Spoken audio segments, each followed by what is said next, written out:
రాష్ట్ర ప్రభుత్వం ప్రతిష్టాత్మకంగా చేపడుతున్న ఎన్టీఆర్ భరోసా పింఛన్ పథకాన్ని రేపు సెలవు దినం కావడంతో ఒకరోజు ముందుగానే పింఛన్ పంపిణీ కార్యక్రమాన్ని చేపట్టారు. ఈ కార్యక్రమానికి శ్రీకాళహస్తి ఎమ్మెల్యే బొజ్జల సుధీర్ రెడ్డి పాల్గొని లబ్ధిదారులకు పింఛన్లు అందజేశారు. అనంతరం వారికి ఉన్న సమస్యలను అడిగి తెలుసుకుని సమస్యలు పరిష్కరించే దిశగా అధికారులకు ఆదేశాలు జారీ చేశారు.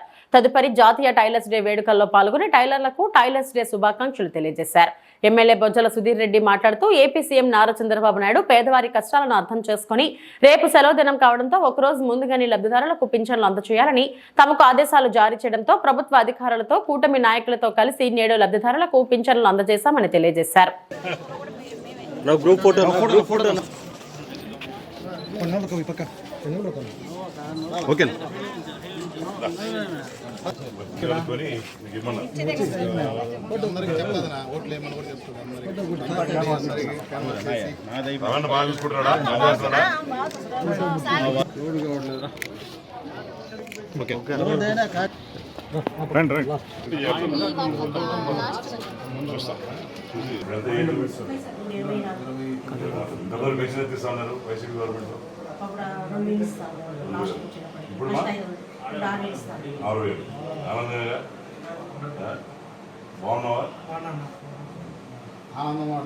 నన్ను ఎవరు పంపించారు కదా సార్?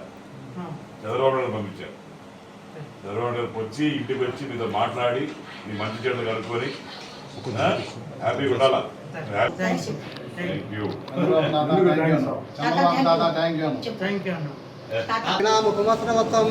దేశరాజ్యం బ్రహ్మణ బ్రహ్మణ స్మృతానీనామవిత్రయవతు గణేశాయ నమః సరస్వతే నమః శ్రీ గురుభ్యో నమః హరి ఓం స్వామి గురువే సర్వజ్ఞ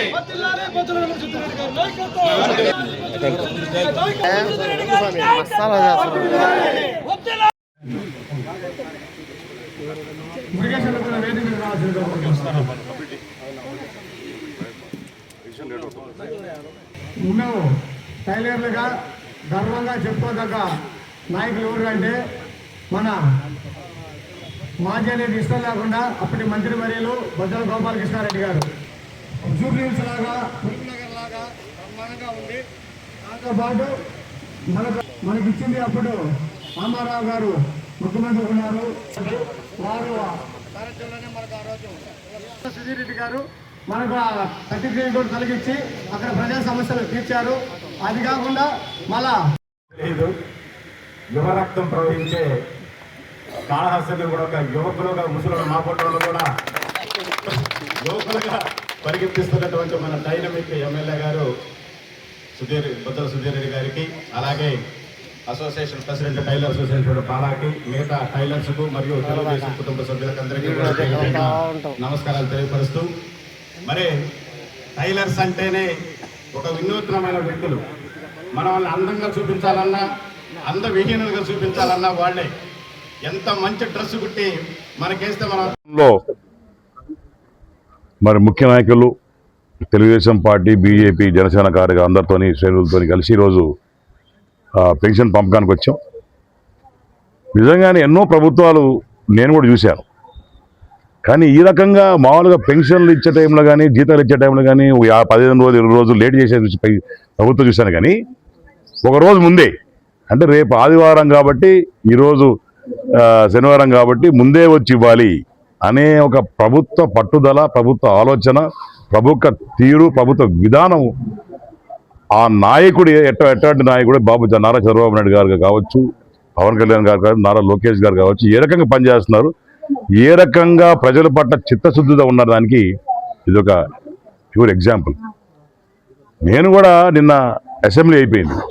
అసెంబ్లీ అయిన తర్వాత కేవలం పెన్షన్ పంపే కార్యక్రమం కోసం ఈరోజు 6 గంటల సేపు ప్రయాణం చేసి వచ్చి ఇక్కడి నుంచి మళ్ళా వైజాగ్ పోవాలా పెన్షన్లు ఇచ్చేదానికి ఈరోజు రావడం జరిగింది. అంటే ఏ రకంగా మేము పనిచేస్తున్నాం, ఏ రకంగా ముందు పోతున్నాం మీరు ఆలోచన చేసుకోవాలి. అట్టనే ఇంతకు ముందే చూస్తే పాపం ముసలోళ్ళు ఎవరైతే ఉన్నారో వాళ్ళ పిల్లలు కూడా వదిలేసిన తర్వాత వాళ్ళని జీవన ఆధారం లేనప్పుడు నేను పెద్ద కొడుకుగా ఉంటాను, నేను మీ ఇంట్లో ఉండి నేను మీకోసం పనిచేస్తానని చెప్పి మీ చంద్రబాబు నాయుడు అన్న మరి ప్రతి ఇంట్లో ఒక అన్నల ఒక తమ్ముళ్ళ అందరి దగ్గర మరి మంచి మాటపై తెచ్చుకుంటూ ఆ రోజు పెన్షన్లు ఏ రేట్లు ఉన్నాయి, ఈరోజు 4,000 చేసాం, 6,000 చేసాం, 10,000 చేసాం, 15,000 చేసాం.